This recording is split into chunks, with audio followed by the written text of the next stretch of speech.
होते हैं, एक एक चीज का नाम जानते हैं। अब उसमें क्या हुआ, जो एक व्यक्ति अभी हाल फिलहाल में वायरल हुआ था, जो एक्सपायर हुआ, उस लोको पायलट ने गलत इशारा कर दिया, जहां तक ये भी सूचना मिली थी।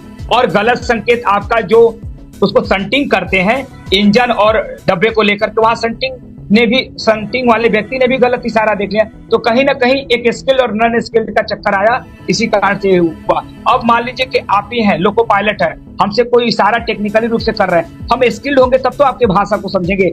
आप मांग रहे हैं जैसे एज फॉर एग्जाम्पल प्लम्बर मांग रहे हैं, तो वो 10th वाला प्लम्बर क्या जानता है, जबकि हम लोग जानते हैं प्लम्बर का मतलब साहुल होता है, वो कोई राजमिस्त्री ही, मेसन ही मान सकता है, वो दीवार को चेक करने के लिए क्या दीवार सीधा जोड़ाई हो रही है कि नहीं हो रही। हैमर कोई प्लायर मांगना है, कोई स्क्रू ड्राइवर मांगना है, कोई स्टार डेल्टा स्टार्टर लगाना है, बहुत सारे चीज, तो वो एक टेक्निकल वाला ही जाएगा। 2 साल हम लोग खटते हैं, 2 साल खटने के बाद 3 साल 4 साल तैयारी करते हैं। आप तो बोले कि 10th वाले को रख लेंगे, ट्रेनिंग दे देंगे, लेकिन हम लोगों ने जो रेलवे के लिए 4 साल मेहनत किया, जो पढ़ाई की, जो स्मार्ट वर्क किया, वो कहाँ जाएगा सर? 2 साल में आप उसको ट्रेनिंग दिलवा देंगे, लेकिन हम लोगों ने जो 4 साल उस रेलवे के लिए तैयारी किया, वो कहाँ जाएगा उन लड़कों का, उन लाखों लड़कों का? तो लाख लड़के बेस्ट हैं, जिसमें से 20,000 से 15,000 हो जाएंगे आपके एएलपी में, 15 से 20,000 हो जाएंगे टेक्नीशियन में, लेकिन 60-70,000 जो लड़के और निकल गए, जो कड़ी मेहनत करते, वो तो बेचारे कम से कम एएलपी टेक्नीशियन में नहीं हो पाए। तो ग्रुप डी तो अच्छा मौका था, उन मौके को आप लोग छीन रहे हैं उन ITI लड़कों के साथ। अच्छा, इसी में एक सवाल सर, थोड़ा सा मेरा चौथा सवाल है, इन सब विवादों के कारण ITI के जो ITI खोले हैं, ITI संचालक संस्थान है, इन पर क्या असर पड़ने वाला है सर एडमिशन को लेकर के? जो लड़के अच्छे हैं वो भारत सरकार की इसरो, DRD, कहीं ना कहीं वो लड़के हो जाएंगे, लेकिन जो नियम रूप से ITI में पढ़ते थे, उनके लिए एक गोल्डन अपॉर्चुनिटी था, उनके हाथ से ये गोल्डन अपॉर्चुनिटी जा रही है। लेकिन भारत सरकार से अभी भी हम लोग रिक्वेस्ट कर रहे हैं कि साहब इसमें 1.5 लाख कर दीजिए वैकेंसी, 10th वाले को रहने दीजिए, क्योंकि हम लोग जानते हैं कि ये जो अच्छे लड़के हैं वो हो जाएंगे, लेकिन वैकेंसी यदि आप नहीं बढ़ाते हैं तो टेक्निकल नॉन टेक्निकल के आधार पर बदल दिए। जितनी सारी टेक्निकल पोस्टें हैं उसमें, जैसे मान लीजिए कि 60,000 के अप्रॉक्स वैकेंसी है, तो 50 के आसपास चली जाएगी ITI के लिए, 10,000 चली जाएगी नॉन टेक्निकल के लिए, नॉन टेक्निकल के बेस्ट लड़के 10,000 पे हो जाएंगे।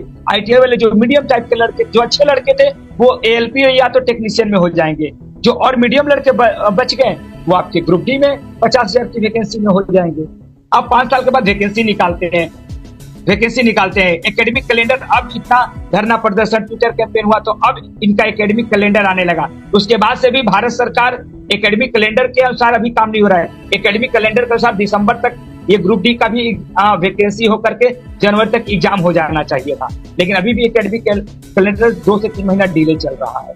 खैर, उस पर कोई बात नहीं है, लेकिन भारत सरकार से अभी भी मेरा अनुरोध, जब आपने 2019 में ये नोटिफिकेशन में डाल दिया कि हम आने वाले समय में, आप इंफॉर्मेशन दे रहे हैं, आने वाले समय में ये करेंगे, उसके बाद से आप अपने पैर को पीछे खींच रहे हैं, तो वो ITI के लड़कों के साथ नाइंसाफी। तो इन सब विवादों के चलते सर मैं ये पूछना चाह रहा हूं कि ITI के संचालकों पर क्या असर पड़ेगा, ITI के संस्थान पर? सर क्यों नहीं असर पड़ेगा? अब एक लड़का, अच्छे लड़के तो हो गए गवर्नमेंट में, मीडियम सबसे निम्न टपर को आपने भेज दिया इंडस्ट्री में, लेकिन बीच वाले लड़के जो ITI का सपना देख रहे थे, जो मेन उनकी प्रायोरिटी थी, 4 साल 5 साल वेट किया उन्होंने कि रेलवे का जॉब पाएंगे, उनके तो हाथ से रेलवे का जॉब जा रहा है। अब उनको कड़ी मशक्कत करनी पड़ेगी। तो एक मीडियम टाइप का लड़का जो 100 में 50 या 60 नंबर ला रहा है, वो 2 महीने 3 महीने में तो 80-90 नंबर नहीं ला पाएगा ना, क्योंकि फाइट 10th वालों के साथ, क्योंकि 10th बीटेक वाला भी लड़का 10th किया होगा और 12th वाला भी लड़का 10th किया होगा, ग्रेजुएशन वाला भी लड़का 10th, वहां पर फाइट बहुत मुश्किल हो जाएगा सर। और एडमिशन पे फर्क नहीं पड़ेगा, एडमिशन में भी तो फर्क पड़ेगा सर। बिल्कुल बिल्कुल, जो लड़के एक मेंटलिटी बना लेते थे कि हम अपना एडमिशन ITI के कारण ही ले रहे हैं, उस पर बिल्कुल असर पड़ेगा। एज फॉर छोटा सा एग्जांपल, जो लड़के मेडिकल या नीट की तैयारी करते हैं और सफल नहीं हो पाते हैं, वो DMLT BMLT का कोर्स कर लेते हैं, ताकि मैं डिप्लोमा इन लैब टेक्नीशियन कर लूं, ताकि यूरिन टेस्ट, ब्लड टेस्ट, जो आपका किडनी से रिलेटेड फंक्शन होता है, उस सब की जांच करके अपना अर्निंग कर लो। अब उनको डायरेक्टली ये बोल दिया जाएगा कि नहीं, इसमें तो MBBS वाले लड़के बैठ जाएंगे, इसमें तो बड़े डी फार्मा वाले बैठ जाएंगे, तो वो पैरामेडिकल के लड़के कहाँ क्वालिफाई कर पाए। उसी तरह से यहाँ पर भी है। 5वां सवाल मैं कर रहा हूं कि सुनने में यह भी आ रहा है कि ग्रुप डी की बहाली में इसमें CBT 1 CBT 2 होगा, इसमें क्या सत्यता है? सर अभी तक तो हम लोग की जानकारी के अनुसार अभी तक 2-3 बार जो 2018 में 22 में एग्जाम हुए इसमें CBT 1 ही हुआ, CBT 1 ही हुआ। लेकिन हो सकता है कि ये सब जितने